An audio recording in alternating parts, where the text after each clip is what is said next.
کسی ڈاکٹر کے مشورے پر، مرنے سے پہلے وہ کافر ہوتا ہے تہجد گزار، لاکھوں احادیث کا حافظ۔ تو آج آپ کو تو کلمہ بھی یاد نہیں ہے، آپ نشہ کر رہے ہو تو آپ کی زبان پہ کلمہ کیسے آئے گا؟ آپ تیسرا چوتھا کلمہ صحیح نہیں پڑھ سکتے۔ میرے عزیز اپنے حال پہ رحم کرو، یہ دنیا ختم ہونے والی ہے، یہ دنیا کا وجود ختم ہونے والا ہے۔ بڑے بڑے بادشاہ چلے گئے، ان کی بادشاہت نہ رہی، ہم کیا رہیں گے؟ ایمان سلامت لے جاؤ، کتنے بھی غیر گزرے رہو گے انشاءاللہ آخرت میں کامیاب رہو گے۔ جو ذرہ برابر ایمان بھی سلامت لے جائے گا اس کا بیڑا پار ہے۔ اس لیے میری گزارش ہے، نشہ کرنے والا میرا کوئی بھائی ہے یا اس تک میری آواز پہنچا سکتے ہو تو پہنچا دینا، اس سے کہنا میرے عزیز نشہ نہ کرنا ورنہ تیرا ایمان ہی خطرے میں ہے۔ اسی پہ بس نہیں، وہ مر جائے گا، جب قبر سے اٹھے گا یا تو اس کا چہرہ سور کی طرح ہوگا یا تو اس کا چہرہ بندر کی طرح ہوگا، اور پھر کیسے اس کی آنکھوں سے قیامت کے دن خون ٹپک رہا ہوگا اور اس کی زبان سینے پہ لٹک رہی ہوگی اور اس کے منہ سے پاخانہ نکل رہا ہوگا، اس کے پورے وجود پر سانپ اور بچھو چپکے ہوئے ہوں گے اور اس کے گلے میں وہ آلہ ہوگا جس سے وہ نشہ کرتا تھا۔ اگر شراب کی بوتل سے نشہ کرتا تو شراب کی بوتل ہوگی، یہ اس کا انجام ہوگا۔ ایک روایت میں کتے کا ذکر بھی ہے کہ اس کا چہرہ کتے کی طرح اور سور کی طرح ہوگا۔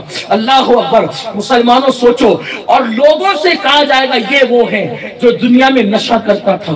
خدا کے لیے نشے میں کوئی فائدہ نہیں ہے، نشہ ٹینشن کا حل نہیں ہے، نشہ انسان کی تکلیفوں کا حل نہیں ہے، نشہ راحتوں کی چیز نہیں ہے۔ اور لوگ کہتے ہیں مولانا نہیں، نشہ نہیں چھوٹ سکتا۔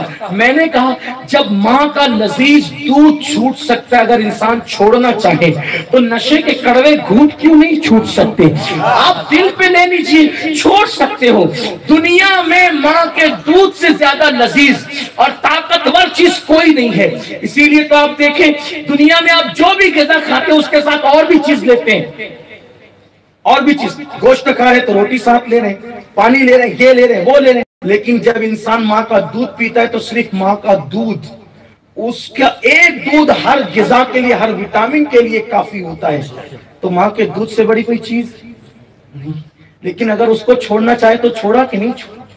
جب وہ چھوٹ سکتا ہے شراب کیوں نہیں چھوٹ سکتا؟ نشہ آپ کو عہد کرنا ہے، آپ کو دل پہ لینا ہوگا، آپ کو اللہ کی بارگاہ میں توبہ کرنی ہوگی، آپ کو اللہ سے مدد مانگنی ہوگی۔ آپ کہیں گے مولانا میں نشہ چھوڑ دوں گا تو پھر لوگ تو مجھے تانا دیں گے۔ میں کہا دینے دیں، ہم عزت کریں گے، اور ہم کہ اللہ تیری عزت بڑھائے گا، رسول تیری عزت بڑھائے گا۔ کیوں؟ اس لیے کہ 2 لاکھ حدیثوں کا حافظ، جس کے لیے جانور گلیوں میں پاخانہ کرنے سے محفوظ رہتے تھے، وہ بشر حافی کسی خانقاہ سے نکل کر نہیں آیا تھا، وہ کسی میخانے سے نکل کر کے آیا تھا۔ حضرت بشر حافی رات دن شراب پیتے تھے، لیکن توبہ کر کے میخانے سے نکل کے تو 2 لاکھ حدیثوں کے حافظ، کعبے کے مجاہد بنے، اور اتنی عزت کرتے تھے جانور بھی ان کی کہ کبھی راستے میں جانور گندگی نہیں کرتے تھے کیونکہ وہ بغیر چپل کے چلتے تھے۔ اور جس دن بشر کا انتقال ہوا ہے، بغداد کے ولیوں نے رسول اللہ کو بغداد کی گلیوں میں چلتے دیکھا ہے۔ بزرگوں نے پوچھا آقا آج آپ بغداد آئے؟ فرمایا ہاں، میرے بشر کو لینے کے لیے آئے ہیں۔ جو توبہ کر لیتے ہیں ان کی عزت بڑھائی جاتی ہے۔ تو آخری بات جو عرض کرنے چلا تھا، میں آپ سے گزارش کرتا ہوں خدا کے لیے نشہ چھوڑ دیں، میرے جوانوں نشہ چھوڑ دیں، میرے بھائیوں نشہ چھوڑ دیں، شراب چھوڑیں، بھنگ چھوڑیں، چرس چھوڑیں، افیون چھوڑیں، جو کرتے ہو چھوڑیں۔ اللہ سے مدد مانگے، اللہ کی مدد آئے گی۔ توبہ کرنا آپ کا کام ہے، بچانا اللہ کے کرم پر ہے۔ آخری بات کے طور پہ جو عرض کرنا چاہتا ہوں وہ یہ ہے، اگر تم نے نشہ نہیں چھوڑا نا، ایک دن یہ نشہ تم سے ایسی غلطی کروائے گا، ایسی برائی کرائے گا کہ اللہ اکبر تم زندگی بھر پچھتاتے رہو گے، زندگی بھر، لیکن اس کا مداوع نہ ہو سکے گا۔ کیا ہے پتہ ہے؟ آؤ سنو، میں ایک بات تمہیں پیش کروں۔ اس روایت کو لکھنے والے، بیان کرنے والے جو اس روایت کو جس نے بیان کیا، وہ بیان کرنے والی ذات ہے حضرت سیدنا مالک ابن دینار رضی اللہ تعالیٰ۔ وہ بیان کرتے ہیں، حکایت ان کی بیان کرتا ہے، اور میں اس کو اپنے الفاظ کے جامع میں پیش کر رہا ہوں، اس کو دھیان سے سننا۔ اللہ اکبر۔ کہتے ہیں کہ کہ حضرت سیدنا مالک بن دینار رضی اللہ تعالیٰ حج کے لیے گئے.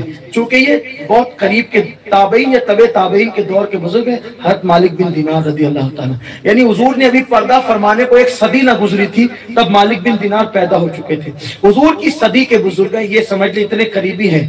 آپ حج کے لیے گئے، دل کے کانوں سے سننا، اللہ کرے ایک ایک جملہ کسی کے لیے عبرت اور نصیحت کا سامان ہو جائے اور اسی میں بات مکمل ہو جائے گی. اور میری بہنیں بھی سنیں، یہ سب سنا کرو، اپنے بچوں کو سنانے کے لیے کام آئے گا. اللہ اکبر. تو مالک بن دینار کہتے ہیں میں حج کو گیا. جب حج کو گیا تو میں نے دیکھا، جب میں طواف کر رہا تھا، پورا مطاف، پورا حرم حاجیوں سے کھچا کچ بھرا ہوا تھا. میرے اندازے کے مطابق 5 لاکھ حاجی آئے تھے. مالک بن دینار کہتے ہیں کم و بیش 5 لاکھ حاجی آئے تھے. حضور کے ظاہری دور میں 1.25 لاکھ حاجی تھے کم و بیش، اور حضور نے ابھی پردہ فرمانے کو 100 سال بھی پورے تھے. 5 لاکھ حاجی تھے. پورا حرم کھچا کچ بھرا ہوا تھا. مالک یہ دیکھ کر کہتے ہیں اللہ تیرا کتنا انعام ہوا کہ تیرے نبی کی محنتوں کو تو نے کیسے بار کیا، تو نے کیسے چاہے وہ کارگر فرما دیا کہ پورا حرم بھرا ہوا ہے، کھچا کھچ بھرا ہوا ہے. لیکن مولا ان 5 لاکھ حاجیوں میں وہ کون ہے جس کا حج تو نے قبول کیا، اس کو ہی مجھے بتا دے. اور وہ کون ہے جس کا حج تو نے رد کر دیا، اس کو ہی مجھے بتا دے. جس کا قبول ہوا وہ بھی بتا، جس کا رد ہوا وہ بھی بتا. مالک بن دینار کہتے ہیں کہ جب میں جا کر اپنے حجرے میں سویا تو میرے خواب میں اللہ نے فرمایا کہ ایک بندہ ہے جس کا حج سب کا قبول کر لی. پورے 5 لاکھ کے 5 لاکھ کا ایک بندے کا رد ہوا ہے. بلکہ یوں کہہ لے احتیاط کے طور پہ کہ 4,99,999 ان کا قبول ہوا اور ایک کا رد ہوا. اللہ وہ کون ہے؟ اس کا نام ہے محمد ابن ہارون. اللہ نے بتایا ان کو، اس کا نام کیا ہے؟ محمد ابن ہارون. اب چونکہ اس کا نام ہے محمد تو میں اب محمد نام نہیں لوں گا، ابن ہارون کہوں گا تو آپ سمجھ جانا پورا نام کیا ہے. ٹھیک. جس بندے کا نام بھی محمد ہوتا ہے اور میں اس کے بارے میں کوئی اس کا عیب بیان کرنے لگتا ہوں تو میں کبھی بھی اس کو محمد کہہ کر نہیں بیان کرتا. یہ ہمارے بزرگوں کا طریقہ ہے. اسی لیے ایک بندہ ہے جس نے بہت فتنہ پھیلایا، اس کا نام ہے محمد ابن عبد الوہاب. تو ہم محمد ابن عبد الوہاب اس کو نہیں بولتے، ہم اس کو ہمیشہ ابن عبد الوہاب بولتے ہیں. اسی طرح موجودہ دور کا ایک بڑا فتین ہے، بدبخت ہے، اور ہم اس کو بھی جو ہے وہ محمد نہیں کہتے بلکہ ہم اس کو ابن سلمان کہتے ہیں. ٹھیک ہے. اسی طریقے سے آپ سمجھے، اور آپ سے بھی کہتا ہوں احتیاط کرنا، بہت احتیاط. اگر کوئی محمد نام کا اہل ایمان مل جائے اس کا احترام کرنا. میری عادت ہے محمد نام کا ملے، ابو بکر نام کا ملے، عبد القادر نام کا ملے، علی نام کا ملے، حسین نام کا ملے، حسن نام کا ملے. کوشش ہوتی ہے کہ اس کے ساتھ بدتمیزی نہ ہو. یوں تو کسی کے بھی ساتھ بدتمیزی کرنے کی ہمت اس دن سے نہیں ہوتی جس دن سے میں نے امام جعفر صادق کا یہ قول پڑھا. امام جعفر صادق کہتے ہیں جس ایمان والے سے ملنا یہ سمجھ کے ملنا کہ یہ اللہ کا ولی ہے بس. کیونکہ کسی کی پیشانی پہ نہیں لکھا ہوتا ہے کہ یہ اللہ کا ولی ہے. اس دن سے کسی سنی سے میرا جھگڑا ہی نہیں رہا. اگر کوئی مجھے گالی دیتے تو میں مسکراتا ہوں کہ چل بھائی ٹھیک ہے، اگر ولی کے منہ سے گالی سننے کو ملے تو یہ بھی نصیب کی بات ہے. اب آپ کہیں گے کہ ولی گالی تھوڑی دے سکتا ہے. میں نے کہا آج نہیں کل توبہ کر کے اگر جو ہے وہ اللہ کے ولیوں میں شمار ہو گیا، سنی تو ہے شمار ہو گیا، تو کل اس ولی بننے کے بعد یاد تو آئے گا یار گالی دی تھی، چلو آج ہاتھ پکڑ کے جنت میں لے جاؤ، کچھ تو بیڑا پار ہوگا. اس لیے میں کبھی کسی سنی سے لڑنے کے موڈ میں نہیں رہتا. اللہ نے مجھے ہمت بڑی دی ہے. دشمنان احمد کے لیے میرے شہر میں مجھ پہ 3 کیس ہیں، اور وہ کہتے ہیں اگر ان کی مسجد میں نکاح پڑھانے جانا ہو وہ کہتے ہیں جس سنی مولوی کو چاہے لے جاؤ، لے کر آؤ، ہم پڑھانے کی اجازت دیں گے. امین القادری کو نہیں لانا، وہ نہیں چلے گا اپنے. آج بھی وہ ایسا کہتے ہیں اپنے لیے. اپنے اندر اللہ نے بہت ہمت دی ہے. لیکن کس سے؟ دشمن احمد سے لڑنے کی. سنیوں کے معاملے میں بہت بزدل ہوں. سنی مجھے گالی دیتے میں کہتا کوئی بات نہیں، مجھے کافر بھی کہا کسی نے، میں کہا کوئی بات نہیں ٹھیک ہے. اے اللہ قیامت کے دن اللہ کے یہاں سب کھلے گا، کون مومن تھا، کون کافر تھا، کون کیا تھا، وہ سب کا وہاں کے لیے کچھ رکھو. سب فیصلے یہاں مت کیا کر. لیکن میرے اندر ہمت نہیں، میں بزدل ہوں سنیوں کے معاملے میں. کیوں؟ کیونکہ میرا قرآن کہتا ہے رحماء بینہم، ہمیں اسی پہ عمل کرنا ہے. تو جس دن سے میری ملاقات ہوئی، جس دن سے میں نے پڑھا امام جعفر صادق کے حوالے سے، جس سنی سے مل، عاشق رسول سے، مومن سے، یہ سوچ کے مل کے تو اللہ کے ولی سے مل رہا ہے. ہمت ہی نہیں ہوئی کبھی لڑنے کی. اور اللہ سے دعا ہے اللہ میری نسلوں کو بھی اسی پہ قائم رکھے کہ ہم سب کو عزت کی نظر سے دیکھیں. میرے بھائی سب اپنے سے اچھے ہیں، سب سے برے اپنے ہی ہیں. اپنے سب سے برے ہم کیا ہیں؟ ہاں ہم لوگ گناہ کرتے ہیں. کتوں نے گناہ وہ نہیں کیا جو ہم نے کیا ہے. تو ہم اپنے آپ کو کب کتے سے بہتر سمجھیں؟ یہ اپنا حال ہونا چاہیے. بس آپ کو بھی یہی درس دیتا ہوں, جس دن آپ اپنے آپ کو سب سے برا سمجھو گے نا, آپ کا جھگڑا سب کے ساتھ ختم ہو جائے گا. کیوں؟ اس لیے کہ جب وہ مجھ سے اچھا ہے تو میں اس سے لڑوں گا کیوں؟ جب وہ مجھ سے اچھا ہے تو میں اس کی غیبت کروں گا کیوں؟ جب وہ مجھ سے اچھا ہے تو میں اس کو ڈانٹوں گا کیوں؟ جب وہ مجھ سے اچھا ہے تو میں اس پہ ناراض کیوں ہوں گا؟ یہ ہوگا. یہ ہے فلسفہ, اور یہی ہمارے صوفیاء نے بھی سکھایا. علامہ شرف الدین یحییٰ منیری کہتے ہیں, جب تک تیرے دل میں گھمنڈ ہے تیرے سجدے اللہ کبھی قبول نہیں کرے گا. کہا گھمنڈ کب تک ہے؟ کہا پوری دنیا سے تو اپنے آپ کو کمتر سمجھتا ہے لیکن ایک بندے سے بہتر سمجھتا ہے, اب بھی تیرے دل میں گھمنڈ موجود ہے, تیرے سجدے کبھی تیرے سر کے اوپر نہیں جائیں گے. یاد رکھنا, چہرے کے وضو سے پہلے دل کا وضو کرو تب سجدے قبول ہوتے ہیں. اور دل کا وضو یہ ہے کہ تو اپنے آپ کو سب سے کمتر سمجھ, ورنہ دل کے اندر گھمنڈ کا بت لے کر کے آئے گا تو جب بغلوں میں آئے ہوئے بت قبول نہیں ہوتے, سروں پہ رکھے ہوئے بت قبول نہیں ہوتے, تو جو دل کے اندر آپ نے بت خانہ بنا رکھا ہے تو یہ نماز کب قبول ہوگی؟